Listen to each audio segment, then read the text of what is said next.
All right. So let's go ahead and get started since we have Chris. We got some hands that are starting to raise. Chris, let me just lead it off. Obviously, looking at the first three races of the season, a couple top tens out of you and a seventh place run last week at COTA. You keep doing well on these road courses. People are going to label you a road racer here at some point. But just run us through COTA, I guess, now that you've had a chance a couple days to kind of really think about it, maybe go back and look at some things and just about that race, and then look ahead to this weekend going to Phoenix for us.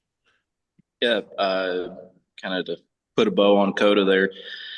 You know what? For us, it's been our hardest road course. Getting there, I don't know if it's the first one of the year or what, but uh, trying to knock the rust off takes a minute or two. So we didn't qualify near as good as we would have liked as an organization, but team had some really good strategy through the day.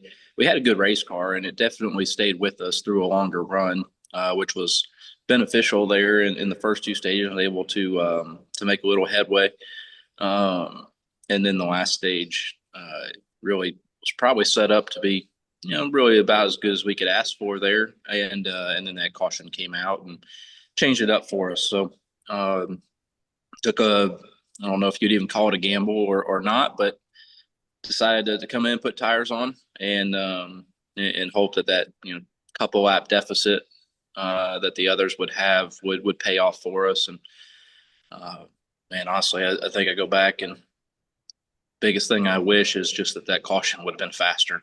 Um, we ate up so many laps getting the car out of the gravel, and I guess repairing a tire pack seems like is the consensus on why it took the longest. So um, we had a couple more of those laps back, we were in a heck of a place. We were rolling there at the end. So really happy with everybody on this Fastenal team. They work so hard to make sure we go to these road courses and we are prepared and we don't have anything silly happening to us. And it's really another solid effort for us there. Not a race winning day at COTA. We haven't had one of those yet.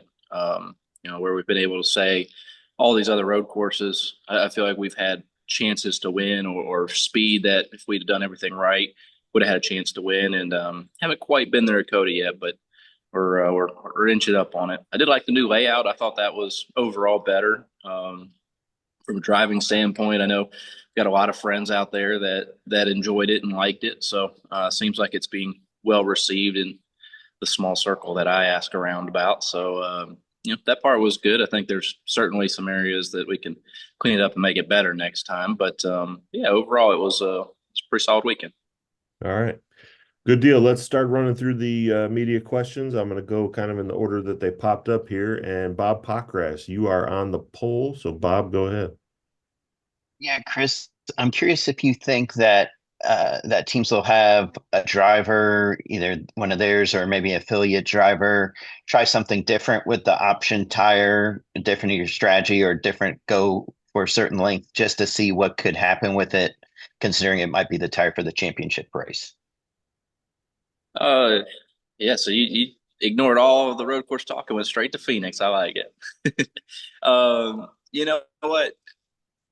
I would say that we're kind of new again to this three-car deal, so we're kind of going through everything, and we actually haven't had our big meeting pre-race for Phoenix yet on what each individual team's planning. But I would say there probably are some opportunities to do some different things, but I don't think it's necessarily based on just feeling like you're sacrificing one team or the other. I think for the 17 group, we've been really good there the last several races. So we have a very solid baseline, which I think gives us opportunity to try some stuff. So if that puts us on the option tire, uh, maybe off the truck, I don't know if we'll do that, but maybe try and get that longer run in on the option and kind of have trust in our standard tire being what it has been the last several times and being very competitive, then maybe that's an opportunity for us. And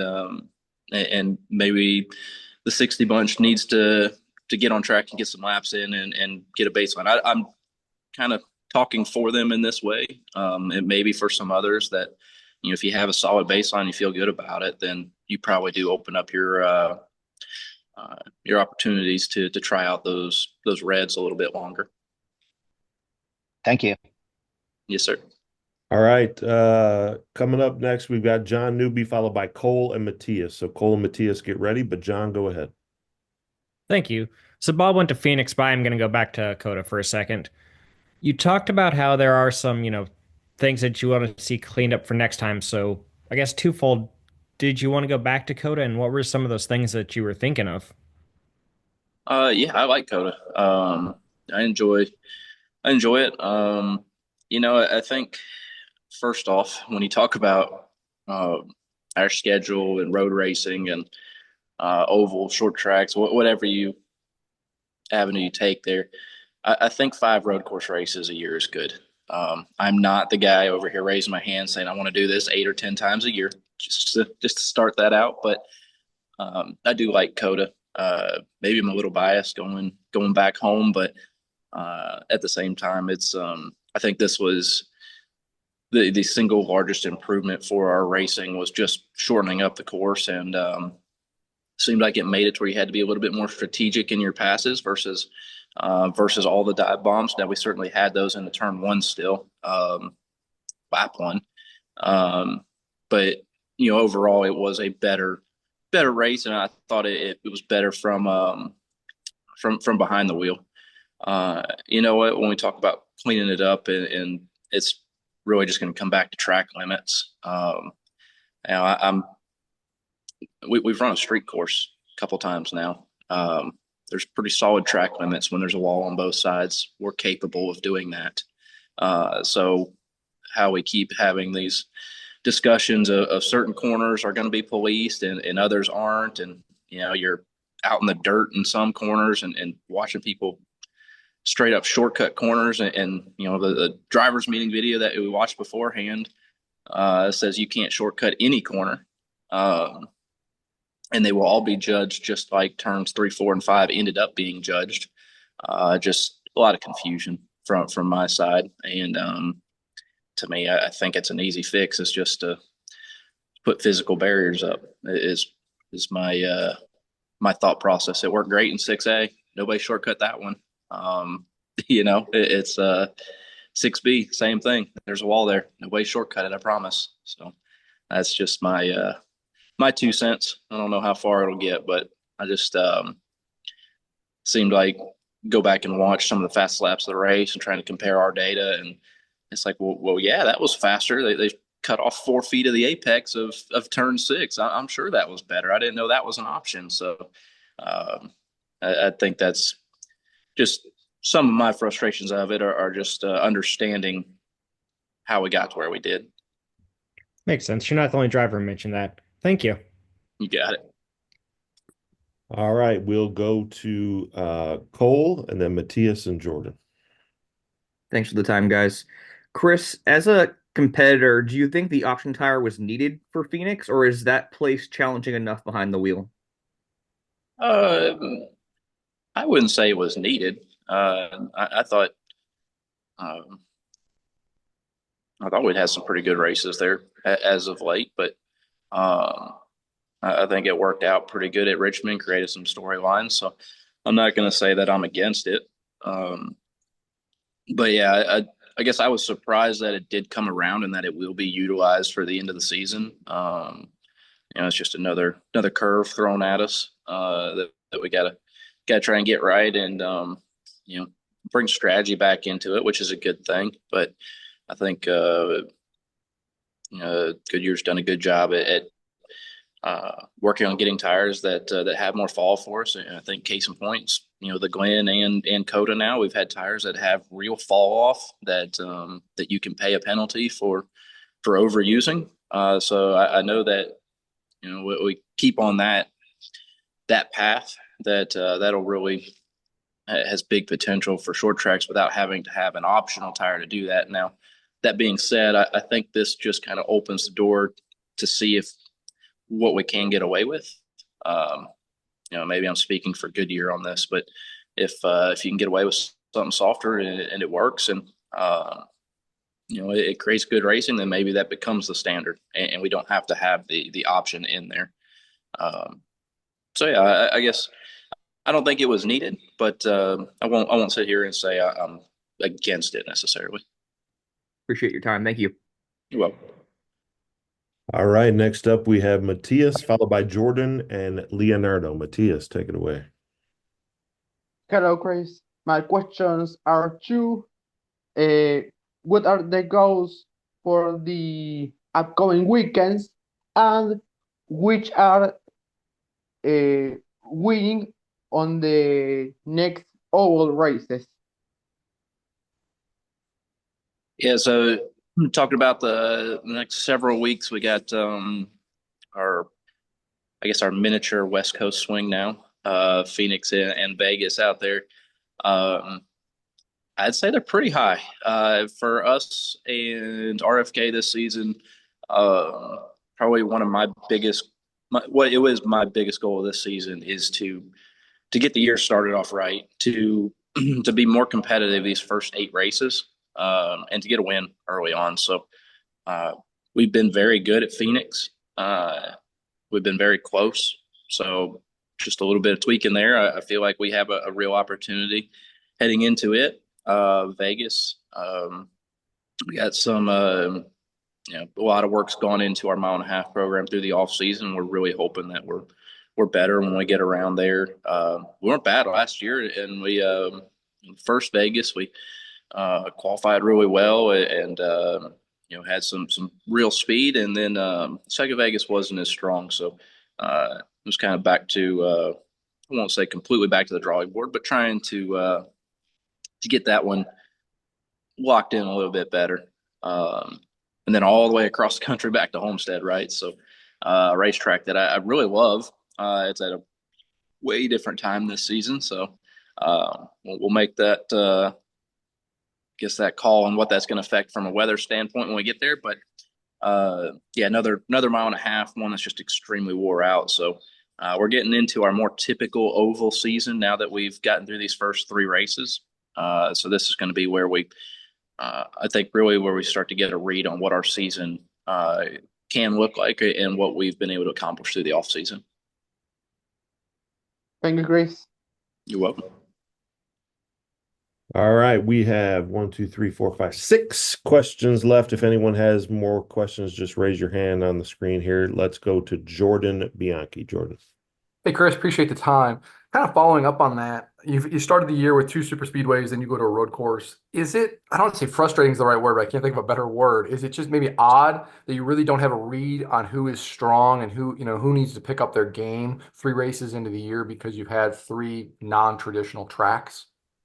Yeah, it's not frustrating. You're right. It's not the word, but comical is the word I would use when I'm sitting there watching COTA weekend and they're talking about, who's been good and who's not, and you're showing stats from the previous 2 weeks, and it's 2 super speedways. You're like, man, somebody's been all over the board, and this one, 2 top 10s to start off the season. It's like, yeah, there's something to that, but that's not really a stat that I feel like you can put a whole lot of weight behind. So it was strange, and I did actually get a good laugh or two through the weekend watching some of those little statistics pop up at the bottom of the screens and watching the Xfinity race. And it's different, right? It's not, you're not going to come out of these first 3 races and be able to tell who's going to have a breakout season. It's not a great representative of who's got everything figured out. It's going to show you who's, who did their homework and who fired off and was smart and had speed and good decisions and good strategy, but it's not really a way to check the pulse of the field to start off. It's a bit strange. I don't know that I didn't think it would be that big a deal, but I don't think I'm loving the 2 super speedways back to back. That one, man, it can mentally I can get to you because it's that part is frustrating. Is being a little bit out of control for 2 of them. But yeah, it can get to you pretty quickly if you don't take that step back and say, all right, now we're going to get our real read on the season. And you talked about wanting to come out of the gate stronger, right? And kind of get that win early in the year and kind of solidify your playoff spot, right? So knowing that beyond the obvious, which is having more speed in the race car performance, except like that, have you guys had to make a concentrated effort saying, listen, we need to be more aggressive. We need to go for it when the opportunity arises to go for wins, whether, some kind of strategy call or do something different. Because if we have an opportunity to maybe steal, I don't say steal a win, but we maybe have an opportunity to grab a win that maybe it wasn't there otherwise. We need to go for it to get ourselves in the playoffs. Not necessarily by making crazy moves, no. Simply by having fast race cars, right? By being in position. We were in a place to have an opportunity to win several races last year in the first half of the season, and we didn't seal the deal. That's the number one goal, is seal the deal. When that opportunity presents itself, we have to be ready for that. So, for us, that's where I'm at. That was our biggest goal as a team. Is we've been very good as we've hit the summer stretch. And even in the playoffs, even when we're not in the playoffs, we've been able to run really, really strong. That's great in so many different ways, but for how much weight is thrown at the playoffs in our sport nowadays, you gotta be ready to set that up earlier in the year. So that means this is the time, right? We have good racetracks coming at us, tracks that we've been very good at in the fall when we've come back to them, tracks that we've even been good at in the spring, the first time around. We just, again, need to close the deal when we have those opportunities. So for us, it's been a goal of the entire organization. It's been the number one goal for the 17 team is to be better in these first 8. That's been our weakness the last several years. Okay. Thank you very much. You're welcome. All right, we have Leonardo next, followed by Claire B. and Trey Downey. Leonardo, go ahead. Hey, Chris. After taking a look to the statistics when the next gen came out, you have a 7.7 average race result. So, I mean, you're really good on this type of tracks. Do you have any pressure on what's next on the way the way they are racing this year? You know what? There's always pressure in our sport. There's always weight on it. We got stats because we've consistently done well and been consistent these things. So I wouldn't say no. It's not extra. We put a lot of pressure on ourselves each and every week, and it's it gets talked about. We kind of joke about it during the week, and we're headed into COTA, and everyone says, "Oh, y'all have the best average finish on road courses since the new car." And it's like, yeah, that's a great stat. Well, it means we'll be fine, and we knew that. And we get there, and that's the last we talked about it. Didn't think about it during the weekend. Didn't think about it as we were setting up and running all our simulation leading up to the weekend. It's just a stat that's a product of the same hard work that we put into these things every single time we go to them. So no, that's it's not something that adds any difference to how we prep for a weekend. It doesn't change our mindset. It's just a stat at the end of the day that is proof to us, is concrete evidence that we are good at these things, and that if we keep pushing and be a little bit better yet, that we've got a real opportunity to win some of these races. Thanks. Also, Roche is making a 3-car full-time this year. So does it change the way the team structured this weekend?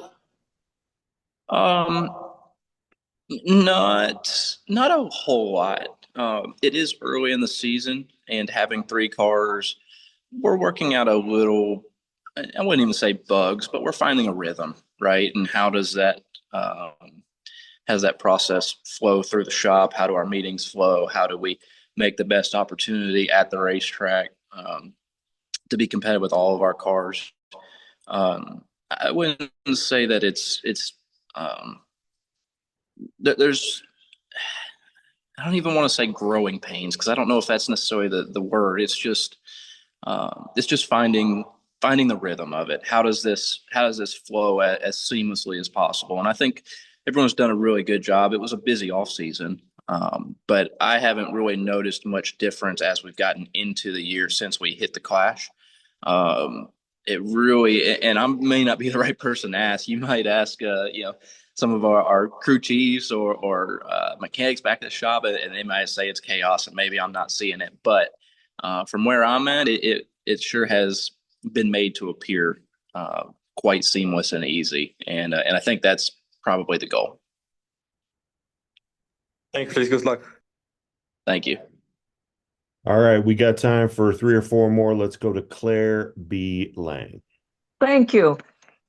After your performance at the road course, Brad Keselowski tweeted that you were the best in Cup road course racing of all the drivers, and he included on the X post hashtag the factory. What'd you think about the factory, and what does it mean to you that Brad gives you that kind of compliment?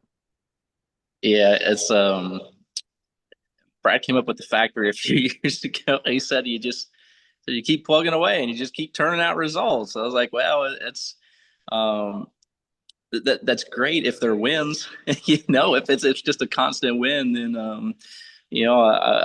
I'd say maybe it holds a little bit more merit. But obviously coming from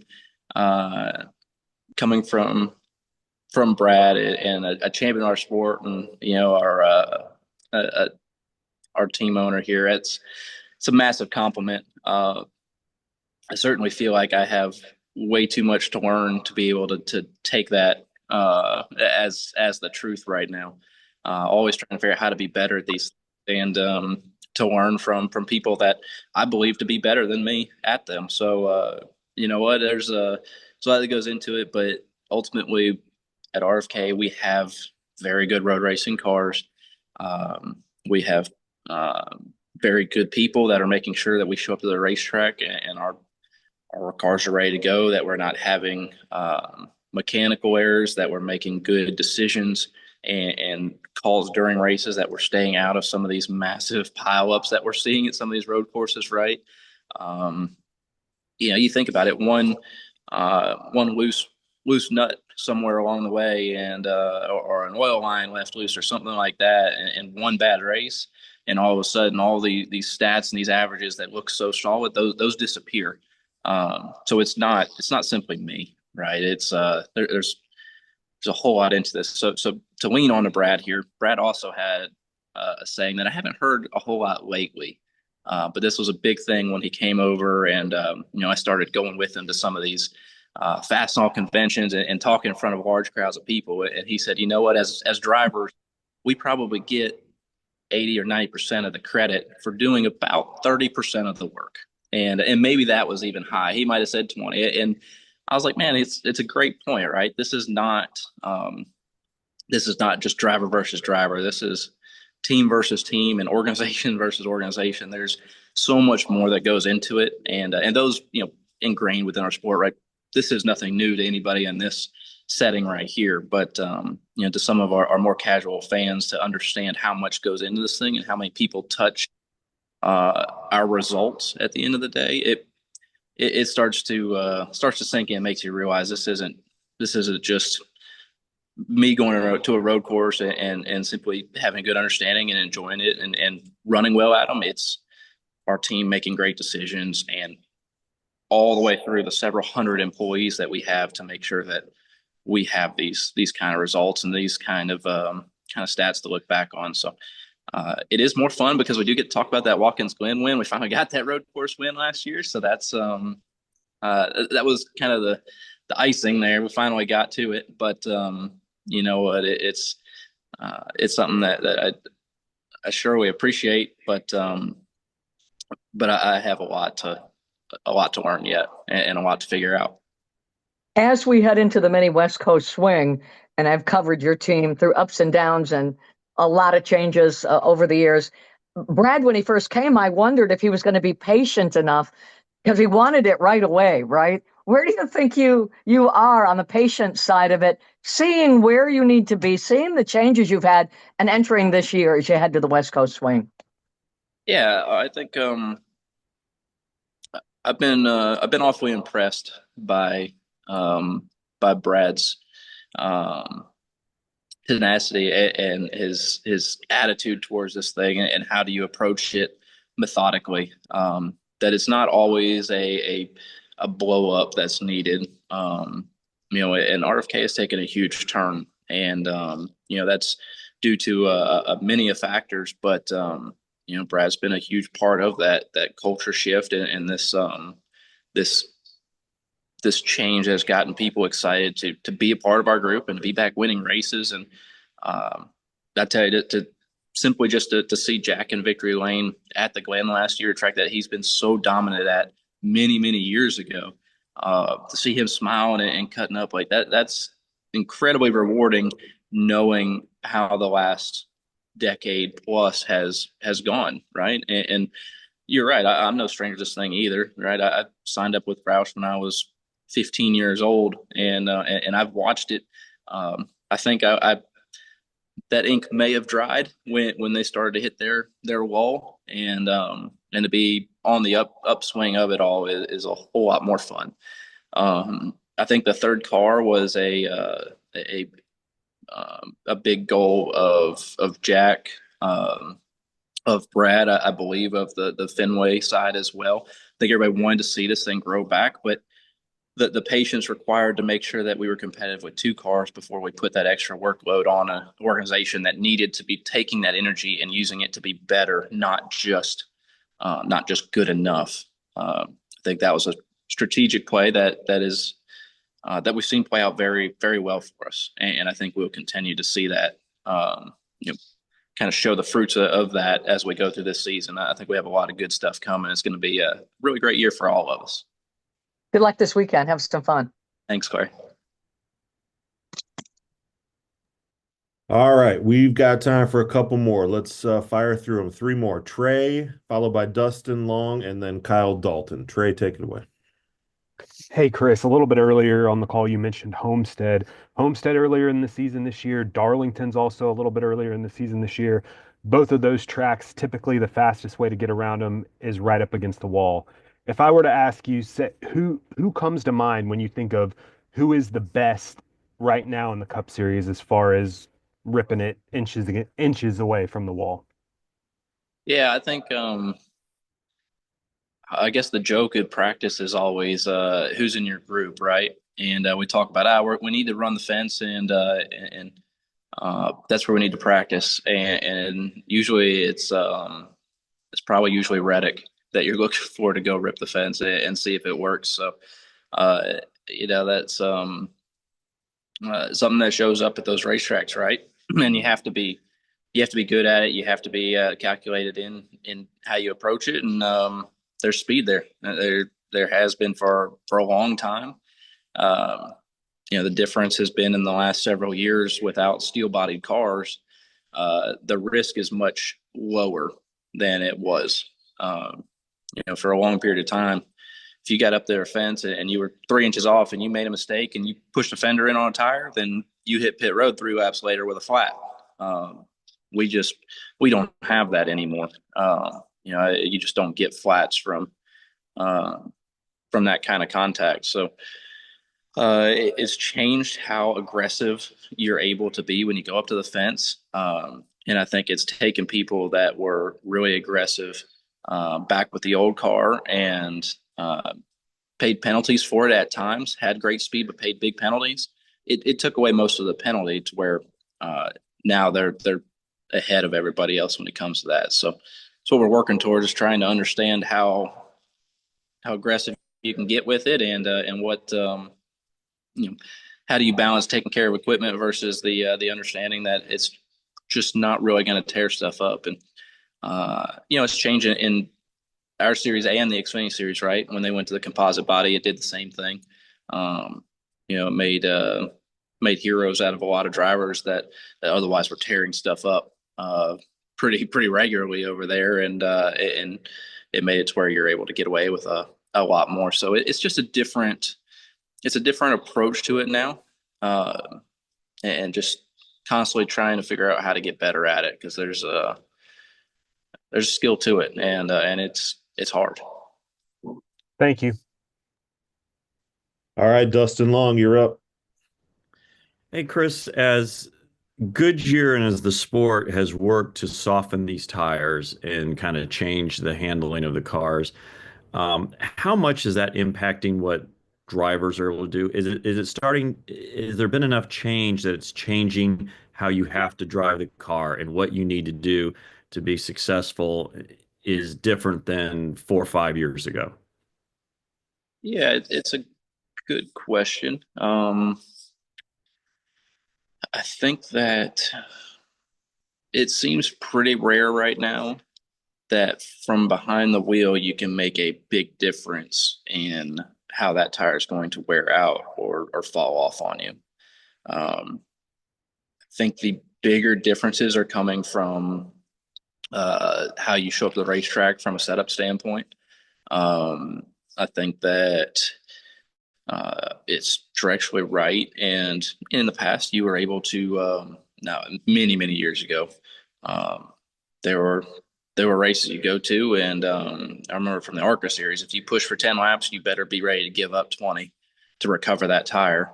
Um, and that wasn't Goodyear, but it was the same way talking to a lot of um, I'll just say my elders because that makes me feel better. But talking to my elders throughout the Cup Series when they were on good years as well, that it was just different, back 2010, right around that era.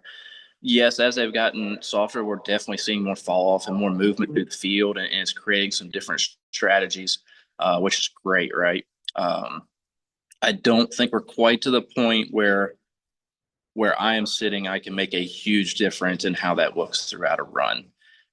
It's getting there, but maybe if you think about the most extreme case, Bristol, right? Bristol won last year. Once we figured out we had issues, like, all right, we just need to take care of this thing. I want you to run 75%, no hard. And we went from a run that we ran 100 to 75. And I think we made 2 laps longer before we had issues. It's like, that's not really making a difference. So, with that, it's on the right path. And I think, the option tire has been a way for us to have an understanding of what is feasible, and it is creating different strategy. And I think, we're starting to see the tire from this weekend, from COTA, a lot of marbling and a lot of just rubber out of the groove that is showing that we are getting wear. It's just a matter of how do we take that last little step. Well, take one little step in being able to feel like I can make a difference from behind the wheel would be a big change, as well as the fact simply that they are wearing out and creating better strategies. Hey, also, last 3 times at Phoenix, practice, you've been no faster than 19th on the speed chart, but by the end of the weekend, you've got top tens. I don't know if that goes back to what you referenced earlier. You feel like you've got a good setup and you can try some different things in practice, or can you explain to me just the progression of your group from practice, where it doesn't seem like, at least on speed chart wise, that maybe at least for one lap you're as strong, and yet by the end of the weekend you're a top 5, top 10 car. Yeah, we're really just trying to give people good picks for DraftKings so that they can cash in at the end of the day. I think you know what, for us, our strengths have come from mid run to long run pace. Our fire off speed is what we're trying to get better at, and that's showed up for those races that you don't see it in practice. It just doesn't. No one looks for that pace at that point of run. They look for the top 10 best laps, or you look for that fast lap, whatever it may be. But it doesn't really measure everybody at lap 10 and at lap 20 in practice. And you really you don't get everybody making those long runs either, because everyone's wanting to make changes still. Us involved with that as well. So the long run pace has been very strong for us. Fire off is something that's our bigger goal this time around, is how do we be better and look better on that speed chart and be able to be more aggressive on restarts and feel like we're not on defense as much as we are on offense and ready to roll forward. So yeah, it's we're well aware of a lot of those numbers right there and how it plays into our overall weekend. And, it always gets us towards the front, and we've been really good there, but want to be better for fire off speed so that, one, qualify better, get a better spot from the get-go and get that track position. Two is to guard against late race restarts, which, with different tires out there, I feel like there's a slightly larger opportunity that we might see a shorter run at the end versus the last couple of races. Thank you for explaining that. You got it. Okay, we're going to close it out. Kyle, you had your hand up. It just went away. Did you still want to? Yeah, I'm here. Yeah, I'm here. Okay, cool. Hey, Chris. So on Sunday, Christopher Bell broke the streak of back-to-back winners in the Cup Series, which was the longest drought in series history. You were the last one to do it. So do you believe that's because the parity of the car, the current field of competitors, or the schedule? I would say mostly due to the parity of the race cars. We have, we've seen this over and over, right?